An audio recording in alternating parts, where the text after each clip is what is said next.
Ça y est, l'exercice 2016-2017 est terminé, les Warriors sont champions. Ils ont remporté leur pari en recrutant Kevin Durant et en arrachant un deuxième titre en 3 saisons. Salut à tous, bienvenue pour cette vidéo. Une vidéo où on va faire un bilan de ces playoffs 2017, de ces finales NBA 2017, en commençant bien entendu par faire le bilan de l'équipe vaincue des Cleveland Cavaliers, parce que les gens normaux n'ont rien d'extraordinaire et ces Warriors, ils ne sont pas du tout normaux, mais leur victoire était plus que pronostiquée. Ils étaient tellement forts en attaque et tellement forts en défense qu'effectivement il paraissait peu probable qu'ils tombent face à cette équipe de Cleveland. Des Cavs qui auront quand même offert une belle résistance, notamment sur les 3 derniers matchs, et il est venu le temps des rires et des chants, enfin surtout des sujets qui fâchent. L'heure est venue d'aborder les raisons d'une défaite côté Cleveland Cavaliers, et on en aura noté deux qui auront été capitales et décisives dans cette déroute des Cavs en finale NBA. C'est tout le sujet de cette vidéo, je vous propose qu'on démarre ça tout de suite. Les sujets qui fâchent, les raisons d'une défaite des Cleveland Cavaliers dans les finales NBA 2017.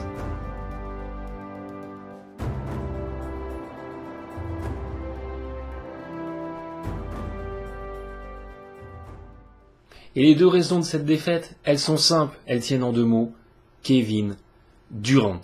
Voilà, c'est tout, c'était mon analyse, merci. Allez, bonnes vacances!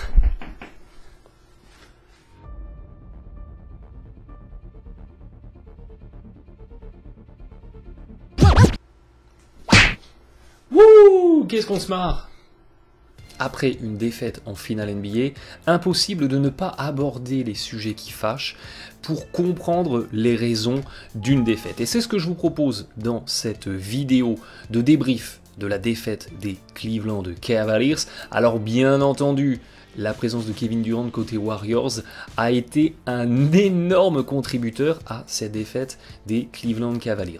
Mais ça n'est pas aussi simple, ça n'est pas aussi simpliste, et si vous êtes sur cette chaîne, c'est que vous avez envie d'avoir des analyses un petit peu plus abouties. C'est ce que je vais essayer de vous proposer dans cette vidéo. Souvenez-vous, dans ma vidéo preview des finales 2017, de ces finales, je vous posais 2 questions qui déterminaient les probabilités des Cavs de s'imposer dans ces finales 2017. La première, est-ce que Cleveland peut continuer à tirer à plus de 50% de réussite dans des tirs extérieurs à mi-distance et à plus de 45% dans des tirs à 3 points face à l'une des meilleures, si ce n'est la meilleure défense de la NBA? Et est-ce qu'à contrario, Cleveland peut réussir à ralentir et à neutraliser 4 All-Stars en face en attaque, dont 3 qui dans un bon soir peuvent marquer 40 points? On aura eu la réponse à cette question.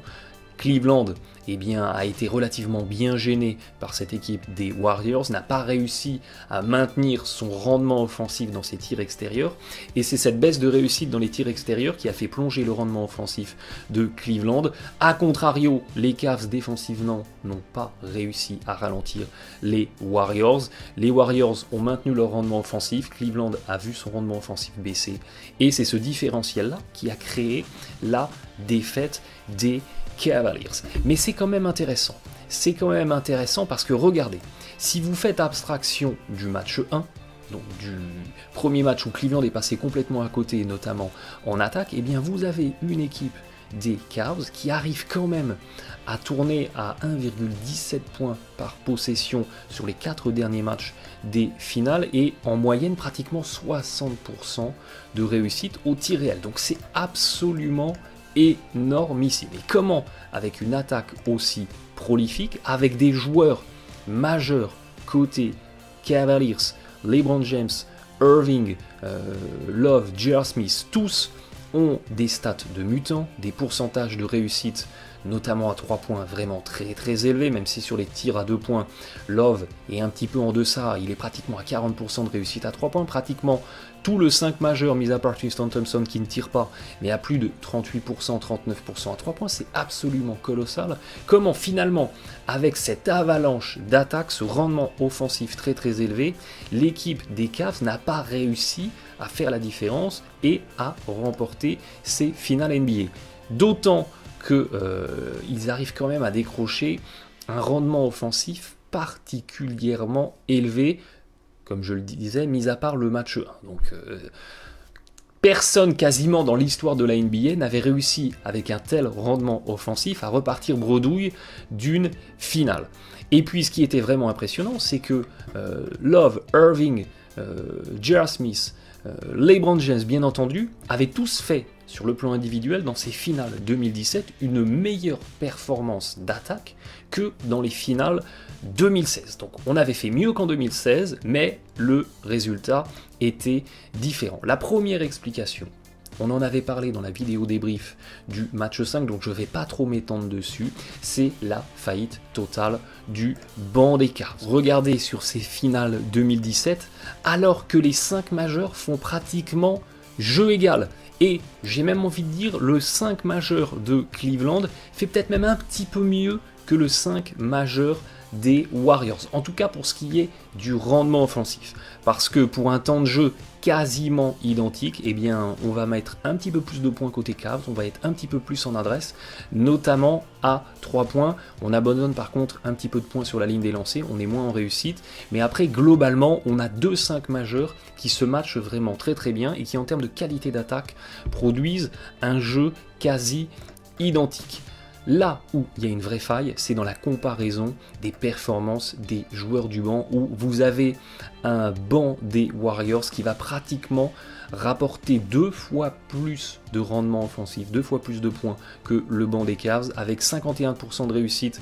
Quant à Cleveland, on est à 30%, et puis pratiquement 30% de réussite à 3 points, quand le banc des Cavs est seulement à 22%. Le même banc qui avait tourné à plus de 45% de réussite à 3 points jusque-là en playoff. Donc cette faillite du banc, elle a été absolument fatale aux Cleveland Cavaliers. Et puis le banc des Cavs, il est unidimensionnel, je vous l'avais déjà expliqué. Il n'y avait que des remplaçants avec un profil offensif qui avait du temps de jeu du côté des Cavs. Alors vous allez me dire, il y avait Iman Shumpert qui arrivait un petit peu en joker défensif. C'est pas faux, mais dans le match 5 par exemple, il ne joue quasiment pas. Donc c'était pas une pièce majeure du dispositif des Cavaliers. Là où côté Warriors, eh bien on a en sortie de banc des joueurs qui sont bidimensionnels, des Sean Livingston, des Andre Iguodala, des David West, des Javal McGee, des joueurs comme Mako, un rookie qui arrive un petit peu comme ça, sorti de nulle part, et qui apporte à la fois de la défense, de l'intensité défensive, et puis à la fois des paniers, quand dans une structure offensive, dans une construction offensive, on arrive à trouver quelque chose en attaque pour lui. Et c'est cette capacité à avoir des joueurs qui en sortie de banc amènent de l'intensité, notamment défensive, qui permet de soulager un petit peu les titulaires. Côté Cavalier, on n'avait que des remplaçants qui étaient là pour apporter du scoring en sortie de banc, des tirs à 3 points, des Kyle Korver, des Deron Williams, des Channing Frye. Richard Jefferson était un petit peu entre les deux, mais ça n'était clairement pas un joker défensif. Et dès lors que ces remplaçants offensifs étaient dans un soir sans en attaque, où ils n'avaient pas d'adresse, et bien ils ne servaient à rien. Et c'est ça qui aura complètement coulé cette équipe de Cleveland, l'absence de backup défensif, l'absence de joueurs d'impact en sortie de banc qui pouvaient amener de l'intensité, qui pouvaient amener de l'énergie et soulager les titulaires tout en allant bien gêner les superstars adverses. Mais la raison majeure de la défaite des Cavaliers dans ces finales 2017, eh bien c'est l'absence d'une défense solide. L'absence d'une défense solide a condamné cette équipe des Cavs à l'exploit offensif.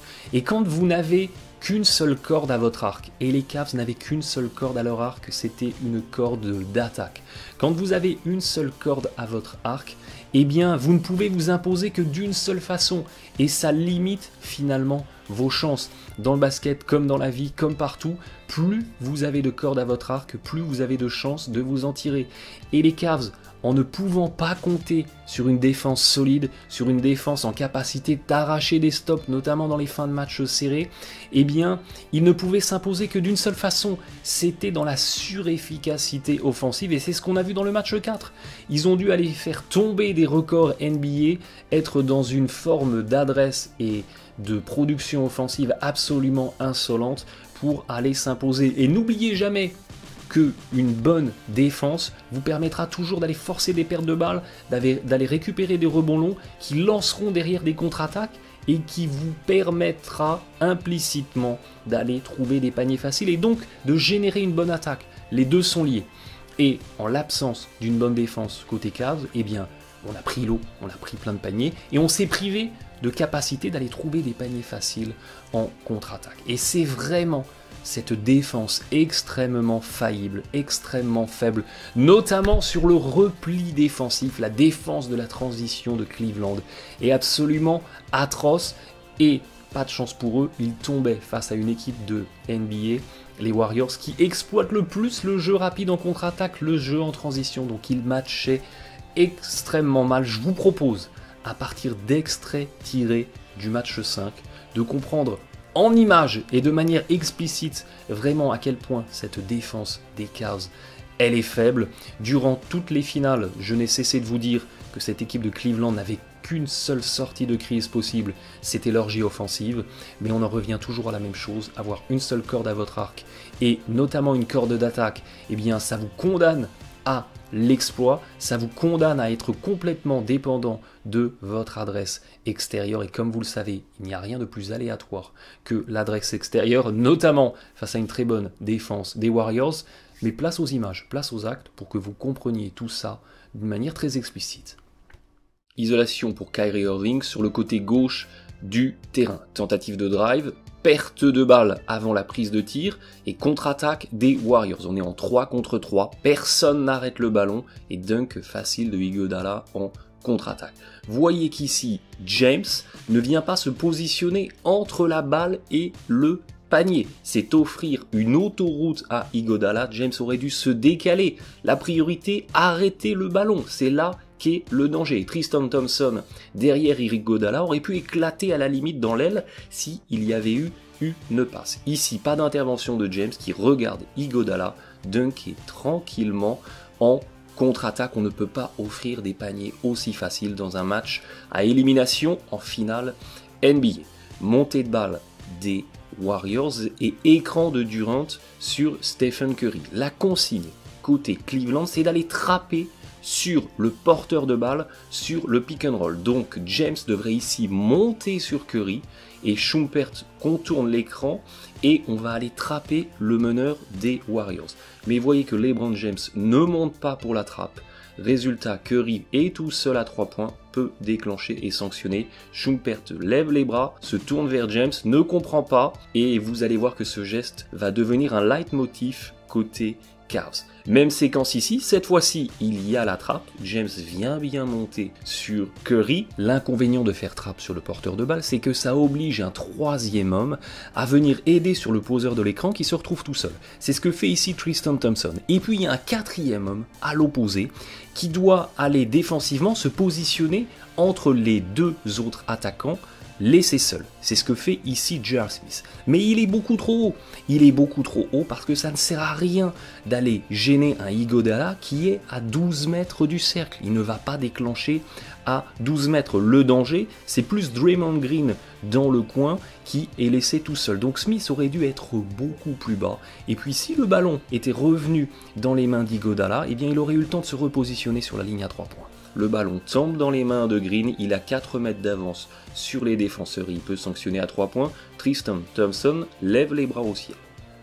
Montée de balle des Warriors, écran haut pour Curry, on retrouve la trappe, ça change côté Warriors, on va retrouver Durant au niveau du poste bas, dos au panier, il drive vers le cercle, très bonne aide de LeBron James qui vient fermer l'accès au panier, c'est ce qu'il devait faire. Mais voyez que les Warriors, ils ont une solution de passe derrière l'aide de James pour trouver Iguodala tout seul en dessous. Iguodala est tout seul parce que le positionnement dans l'aide de l'aide est très mauvais. Irving est beaucoup trop bas, il devrait rester collé sur son joueur, il est sur la première passe. J.R. Smith est beaucoup trop haut, il devrait être entre Klay Thompson et Curry. Et c'est Tristan Thompson qui devrait lâcher Curry et venir descendre sur Iguodala, se positionner entre l'ailier des Warriors et le cercle. Ça n'est pas le cas. Panier facile, dunk des Warriors et encore les Cavs qui lèvent les bras au ciel. En incompréhension sur cette erreur défensive. On va retrouver Durant et on retrouve ce même principe. On va splitter la trappe sur le pick and roll et derrière l'aide est en retard. Il n'y a pas d'aide de l'aide et Durant peut aller provoquer la faute. Nouvelle montée de balle des Warriors, nouvelle séquence de mise en place offensive mi-terrain, démarquage en zipper de Steph Curry, et voyez que Klay Thompson après sa passe va bénéficier d'un espèce de système en floppy. Il croise le long de la ligne de fond, bénéficie d'un écran de Durant et erreur énorme de communication dans la défense des Cavs et on laisse Durant tout seul au dunk et on retrouve des Cavs qui lèvent les bras au ciel en incompréhension. Voyez qu'ici, après l'écran de Durant, James va sortir pour changer en défense. Ce qui est a priori une bonne solution parce que J.R. Smith est très en retard pour rester au contact sur Klay Thompson. Mais manque de communication, les deux décident de sortir sur Thompson et laissent Durant tout seul pour le dunk. Nouvelle montée de balle des Warriors sur une séquence de transition, sur une séquence de jeu en accéléré et on est défensivement en 5 contre 4 côté Cavaliers. On est en 5 contre 4. Le replacement serait le suivant. Et regardez en bas de votre écran, il y a potentiellement 2 défenseurs des Cavs pour aller prendre Iguodala. Et aucun des deux ne va aller prendre l'ailier des Warriors. James et Smith sont focalisés sur le ballon et Iguodala peut tranquillement aller déposer au dunk. Aucun des deux n'a été concentré, n'est allé prendre l'ailier des Warriors qui peut tranquillement s'offrir un backdoor. Regardez ici, encore une séquence de repli de Cleveland. Et Kyrie Irving replie en trottinant. Et on est une nouvelle fois en 5 contre 4 en défense. Repli en trottinant de Kyrie Irving. Love défend beaucoup trop haut. Il devrait être en protection du panier. Il ne voit pas que Green est en train de poser un écran de backdoor sur Irving. Et Curry peut encore bénéficier d'un bon backdoor et d'un lay-up en dessous, tout seul. Encore une montée de balle des Warriors, cette fois-ci on est en 5 contre 5, écran haut sur Curry, on retrouve Green, la rotation défensive derrière sur le poseur de l'écran est trop tardive, vous voyez que Love il vient aider mais il est en retard et à l'opposé LeBron James dans la compensation vers un quatrième homme qui coupe est également en retard et on retrouve les Cavs qui lèvent les bras au ciel. À l'issue de la conférence de presse, LeBron James déclarera qu'il a tout donné dans ses finales NBA, qu'il n'a rien à se reprocher et qu'il n'est pas dans une situation où il pourrait dire j'aurais pu faire ci, j'aurais pu faire ça. Et effectivement, James a fait des finales de mutant, une performance individuelle extraordinaire. Ce qui me gêne un petit peu, c'est qu'au vu de ce que je viens de vous présenter, il y a clairement eu des séquences où LeBron James n'a pas été suffisamment impliqué, n'a pas été suffisamment exemplaire dans sa défense individuelle, dans sa défense collective. Et déclarer je n'ai rien à me reprocher après ces finales, ça m'inquiète un petit peu. Non pas que je jette la pierre à LeBron James, c'est une faillite collective, mais ça m'inquiète un petit peu parce que ça veut dire que finalement, du côté des Cavs, quand on fait des sessions vidéo d'après-match, ma crainte c'est que personne n'ose dire à LeBron James là t'as merdé en défense, là t'as pas été bon en défense, là t'as été en retard et ça a pénalisé l'équipe et ça n'est rendre service à personne, aussi fort cette personne soit-elle et aussi mutanesque que cette personne soit-elle, ça n'est pas lui rendre service que de ne pas lui dire la vérité. Et personne n'a jamais progressé dans la vie ou dans le basket quand elle n'acceptait pas la vérité, elle n'acceptait pas ses failles. Alors, c'est peut-être une déclaration de conférence de presse, c'est peut-être une posture, mais si c'était le cas, et si personne côté Cavs ne se donnait la peine de dire à James ces 4 vérités, eh bien ça serait pénaliser finalement sa capacité à progresser et à faire progresser cette équipe de Cleveland. Vous venez de le voir, cette défense de Cleveland aura été à bien des égards beaucoup trop faible pour espérer effectivement faire vaciller cette équipe des Warriors. Le plus inquiétant, c'est que de mémoire, je n'ai jamais vu dans une finale NBA autant de séquences où les défenseurs se regardent mutuellement comme ça, les bras levés, en disant mais qu'est-ce qu'on fait, qu'est-ce que t'as fait, pourquoi on a merdé à ce point-là. Et ça, c'est vraiment troublant, et c'est comme ça à Cleveland depuis maintenant au moins 2 saisons. Donc ça n'est pas un phénomène nouveau, c'est juste que grâce, je vous l'ai déjà expliqué, au rendement incroyable en attaque de Cleveland précédemment, c'était un petit peu masqué. On cachait un petit peu ça sous le tapis, et finalement ça n'était plus remis en question. Mais cette équipe des Cavs, si elle veut avoir une chance dans les saisons à venir de battre cette équipe des Warriors, une équipe des Warriors qui a priori va rester avec la même structure, avec le même fond de jeu, avec les mêmes fondements, eh bien cette équipe des Cavs, elle doit absolument progresser en défense. Et si vous êtes fan de Cleveland, eh bien vous ne pouvez être que frustré à un level 10 000 parce que cette équipe des Cavs, elle a le personnel pour défensivement être très très forte. Elle a des joueurs avec des extraordinaires qualités athlétiques, des bons rebondeurs, des joueurs qui sont en capacité eh bien, de se déplacer rapidement pour aller revenir sur des close-outs, sur des contestations de tireurs. La structure collective et surtout l'envie n'est pas là. Et c'est ça le plus dommage. Donc, si Cleveland veut progresser en 2018 par rapport à 2017, cette équipe doit absolument progresser sur le plan défensif. Défense individuelle et surtout défense collective. Est-ce que cela doit passer par une modification des personnels de cette équipe des Cavs? Pourquoi pas? Pourquoi pas? Mais attention, Cleveland a l'une des plus grosses masses salariales de la ligue, donc ils n'ont absolument aucune flexibilité pour recruter, et s'ils veulent faire venir du sang frais des joueurs de qualité, ils devront monter des trades et se débarrasser d'un Kevin Love, d'un Tristan Thompson, d'un J.R. Smith pour se renforcer. Mais Cleveland a absolument besoin de remplaçants qui ont un profil plutôt défensif et qui, à défaut de pouvoir performer en attaque, comme un Iguodala, comme un Livingston, eh bien viendront apporter de la ténacité et de la défense et de l'intensité en défense. Et puis il faut absolument, côté Cavs, un backup intérieur défensif. Cleveland, dès lors que Tristan Thompson n'est plus sur le terrain, eh bien ils n'ont plus d'intérieur défenseur, stopper, rebondeur.